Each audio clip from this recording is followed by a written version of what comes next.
Dominique, j'ai encore une question à te poser, puisqu'on est à Ludovia par rapport à l'éducatif.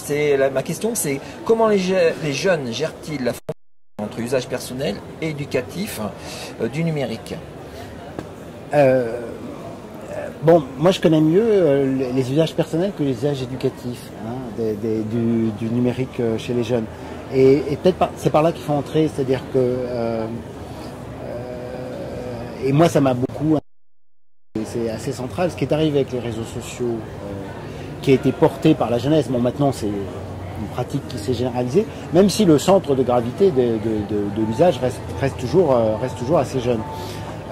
C'est que les usages du numérique étaient associés à la sociabilité et à la construction de soi.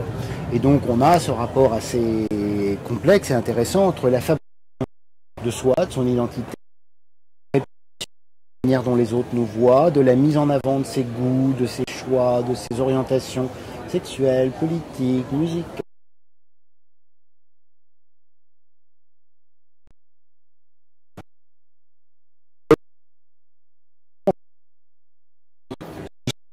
Qui se jouait avec les copains. Et donc ce qui est au cœur de l'affaire, c'est qu'ensuite on l'échange avec les copains, puis on se surveille mutuellement, on se commente mutuellement, et on crée cet espace de conversation élargi. Et d'une certaine manière, les pratiques numériques des jeunes, c'est d'abord un espace de sociabilité. Et moi j'insiste beaucoup là-dessus. C'est pas un espace public. D'ailleurs, ils sont pas forcément très adroits dans la navigation, dans le grand web, dans le far west des multiples sites web. Même ils n'y vont pas forcément. On a vu tout à l'heure avec Explore-Camp François Jourde, qui est un prof de philosophie à Bruxelles qui utilise le numérique. En discutant avec lui, une fois il m'avait dit, il avait cette expression qui m'est restée, c'est les étudiants, c'est un peu des ploucs du numérique.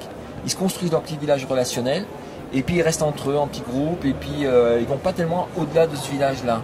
Oui, alors c'est assez vrai. Après, il faut regarder les différences sociales, parce qu'il ne faut jamais oublier que la sociabilité, elle est assez fermée sur elle-même et sur la bande, dans les milieux où il y a peu de diplômes et les milieux plus populaires, dans lesquels il y a effectivement un esprit d'ancrage local et territorial de la sociabilité. Et là, on est effectivement dans le village et on affronte assez peu, ou rarement, ou bien dans des zones très spécifiques de culture populaire, Internet. Les étudiants plus diplômés, etc., ont de sociabilité, ça se ferait dans la vraie vie, des amis qui sont différents. Puis plus facilement sur le web. Mais l'idée en tout cas que les usages numériques qui servent d'abord à la construction de l'espace des copains, de la bande et de la nébuleuse qui entoure la bande et des zones d'intérêt thématiques que partagent les individus, c'est très central dans les usages numériques. Alors, ces usages qui sont de loisirs, de sociabilité, moi je crois qu'ils sont essentiels et importants. Il ne s'agit surtout pas de les dénigrer comme étant du bavardage, des blagues humoristiques. Alors, ce qui est beaucoup ça, des blagues humoristiques, aussi de la chamaillerie, et puis toutes les rivalités qui peuvent être parfois très cruelles d'ailleurs entre eux, les échanges amoureux, etc. Évidemment, ils appartiennent au monde de la fabrication de la jeunesse et très fréquemment, on a d'ailleurs dit avec justesse que c'était la chambre à soi, qu'il fallait éviter que les parents et les pédagogues n'interviennent dans cet espace, que c'est un espace qui, à partir de l'adolescence, devient le cœur de la construction identitaire pour les jeunes, et qu'il fallait y veiller, mais ne pas pénétrer cet espace. Et du coup, moi, il me semble que ça pose vraiment la question centrale, mais moi, je ne connais pas suffisamment, j'ai envie de te la réadresser, ou de la réadresser aux gens qui sont là à Ludovia. C'est qu'on voit bien qu'on peut créer aussi, et les expériences les plus riches qui sont montrées ici le montrent, un espace d'une sociabilité, mais qui là est lié au travail scolaire, au partage de connaissances, ou qui est lié aux formes de réalisation que doivent conduire les élèves dans le cadre d'un dispositif avec ses propres règles et procédures, qui est le dispositif d'apprentissage scolaire. Alors, est-ce que les deux doivent s'interpénétrer? Je crois que c'est une... Je crois que maintenant, les outils, surtout, ils permettent des solutions dans lesquelles ils peuvent se mêler sans se mêler vraiment. Sur Facebook, on a vu se développer considérablement les groupes. Et les groupes, c'est des espaces dans lesquels, bon, j'ai ma fiche individuelle où je déconne avec mes copains, mais je participe aussi au groupe de la classe et on échange des choses à l'intérieur. Et on ne circule pas entre ces espaces où on peut circuler modérément entre ces espaces parce que les fermetures ne sont jamais très complètes. Et donc créer des zones dans lesquelles quelque chose qui, moi, me semble central dans les transformations et qui, là, rejoignent et la culture juvénile de la sociabilité et les formes des attentes juvéniles à l'égard du système scolaire, qui est l'idée d'une individualisation des formes créatives de la construction de soi. Hein. C'est-à-dire que, alors ça c'est lié aux transformations de nos sociétés, c'est qu'on ne veut plus être dans la norme, on ne veut plus appartenir à la catégorie bon élève, parce que cours que tout le monde sait, etc. Il faut aussi qu'on attache une dimension personnelle, singularisante, dans la construction et de son profil sur Facebook, hein, ne pas être comme les copains, avoir quelque chose de plus, et aussi dans les formes nouvelles d'acquisition de compétences et de réussite scolaire dans lesquelles on doit aussi marquer quelque chose d'une signature créative des individus. Et là, du coup, des choses apporter le numérique éducatif en relation avec les cultures de sociabilité, c'est de faire partager des choses qu'on a faites dans l'enceinte scolaire, de les faire partager dans le réseau des copains, qui recouvrent très fréquemment l'espace scolaire, puisque c'est deux mondes qui sont très étroitement encastrés. Mais pas que. Hein. On sait qu'on a aussi des goûts, des pratiques sportives, je ne sais quoi, des copains, on a déménagé, etc. Je vais citer un exemple, et on fait circuler des choses. Un exemple de ça, où moi je travaille aussi dans le monde du sport, et j'ai discuté avec un équipe en rugby, dans le domaine des jeunes ados. Ils me disent je filme mes entraînements et je suis très surpris parce que dès que j'ai commencé à faire ça pour améliorer les techniques et choses comme ça, tout de suite les gamins ont repris les vidéos sur YouTube en les mettant sur leur Facebook en disant regardez ce que je sais faire. Donc ça valorise aussi l'action, mon action, ils sont contents, ils le montrent à leurs copains. Donc c'est quelque chose qui joue sur la motivation des jeunes de pouvoir, ce que je fais en classe, enfin là, en entraînement c'est un peu pas la même chose, je peux le montrer en dehors de l'entraînement. Voilà, c'est exactement ça. Hein. C'est un très bon exemple, c'était de mettre en circulation des choses qui ont été produites dans un espace, dans un autre, parce que ça accompagne l'individu dans la construction sur des scènes un peu différentes de son identité. Et moi, il m'a semblé, alors c'est pas dans l'enceinte scolaire, c'est plutôt dans les centres culturels, etc. Il y a eu parfois des difficultés, alors je sais pas où on en est aujourd'hui, je pense que c'est très variable selon les situations, mais dans lequel des gamins avaient fait, en MJC, ils avaient fait des super, ils avaient fait une télévision de la MJC, ils avaient été filmés les habitants d'une ville, posés sur des problèmes locaux, ils avaient fait un super docu, ils étaient vachement fiers de leur truc, il y avait aussi de la scénarisation, enfin c'est vachement bien fait. Mais pour des raisons de droit, de règles juridiques diverses et variées, tu dois connaître ça par cœur, la MJC ne leur a jamais permis. Alors donc ils ont fait une soirée pour montrer aux parents. Ouais. Hein, les parents étaient très fiers de leurs gamins, qui eux-mêmes étaient fiers de ce qu'ils avaient fait. Mais ni les gamins ni les parents n'ont eu le droit de prendre le film pour ensuite le faire circuler dans des réseaux sociaux parce que, je ne sais quoi, était protégé. C'est cette mise en circulation qui devient très, très essentielle, et pour lequel il faut effectivement rendre plus fluides les possibilités qui sont données. Alors, ce qui est problématique dans le monde éducatif, c'est gérer la visibilité. La visibilité de la réussite. J'ai fait un truc bien, déjà c'est compliqué à gérer, est-ce que je dois le montrer, je peux pas le montrer. Plus de réticence, nous on voit de la part des enseignants qui ne savent pas ce que c'est que la visibilité, c'est pas leur culture, c'est pas la façon de faire, ou c'est pas le mécanisme de la visibilité, mais aussi la visibilité de l'échec. J'ai fait une manip qui n'a pas marché, j'ai un truc qui est pas bon, je dis quelque chose, je dis une connerie. Je me montre en échec.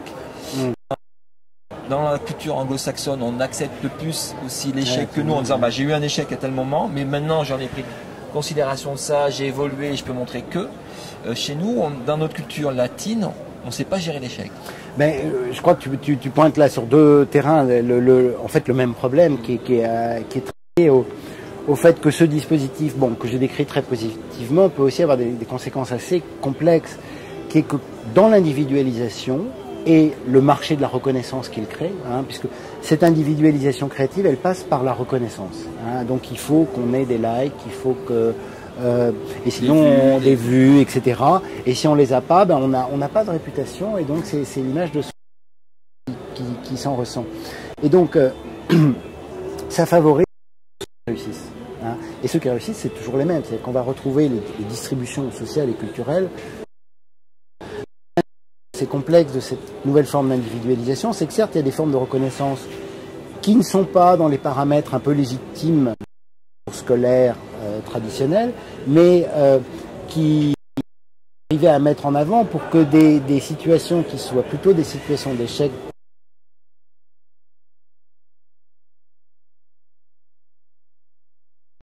d'autres manières aussi de construire sa personnalité en montrant qu'on a des qualités et des compétences. Mais ça crée quand même un marché des individus et des réputations. Hein. Et ce dispositif dans lequel on a un marché des individus et des réputations, on a l'impression qu'il apporte énormément de bénéfices, et c'est incontestable qu'il apporte énormément de bénéfices à ceux qui sont réputés, hein, et pour leur qualité et leur connaissance. Ça laisse aussi dans l'ombre tous les autres. Hein. Et je pense qu'il faut vraiment s'occuper de la manière dont ça peut aussi reformer des formes d'exclusion et d'inégalité sociale qui ne reproduisent pas exactement. Alors ça, c'est un peu le genre d'enquête sociologique qu'il faudrait vraiment mener. On n'a pas de réponse très précise sur cette question, mais c'est de savoir si ces nouveaux critères, de la visibilité, de la réputation, de la reconnaissance, ils recoupent les sociologiques traditionnels qu'on connaissait par la profession des parents et par le diplôme. Hein. Est-ce que fiche qu'on faisait remplir en début d'année. Alors on sait que c'est incroyablement hein, ça produit dans nos institutions de façon très forte. Il ne fait aucun doute qu'une partie de la visibilité internautique des élèves suit cette même tendance, mais pas que. Hein, et je pense qu'il y a quelque chose à les regarder là-dessus. Entrer dans une culture qui soit tolérante à l'échec, à la diversité, qui accepte une pluralité de normes de l'excellence scolaire, mais qu'il soit d'autres formes d'excellence qui puissent être valorisées. Je crois qu'on en est très loin et que là, il y a des transformations culturelles qui seraient nécessaires.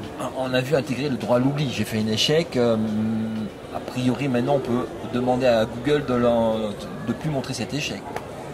Oui, alors là tu ouvres un énorme dossier à côté.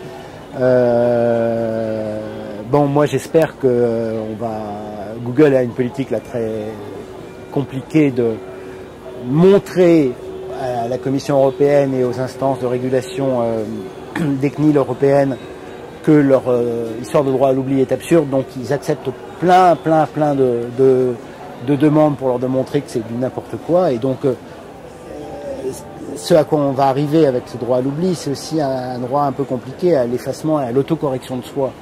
Et je pense que c'est vraiment pas une très très bonne idée que chacun non seulement sculpter sa personnalité, mais aussi la sculpter en disant ah bah tiens ça je l'enlève parce que je l'ai pas bien fait, etc. Alors c'est un peu ce que font évidemment les gamins sur leur page Facebook où ils mettent une photo, s'il n'y a pas de like ils en mettent une autre, etc. Mais quand c'est publié, c'est publié. Hein, il ne faut pas oublier qu'il y a un droit à l'oubli, puis à côté il y a la liberté, il y a un espace public, et que si on peut corriger l'espace public à sa guise, on va aussi transformer de façon assez l'espace public. Là on est dans un jeu un peu compliqué, et ce que Google va enlever à la fin, c'est les choses effectivement juridiquement diffamatoires ou injurieux, selon la loi, et pas les caprices de chacun pour dire j'ai raté mon truc alors je veux que Google l'enlève. D'accord. Eh ben, merci Dominique pour ces réponses à ma question. Merci. À la prochaine. À toi, à bientôt.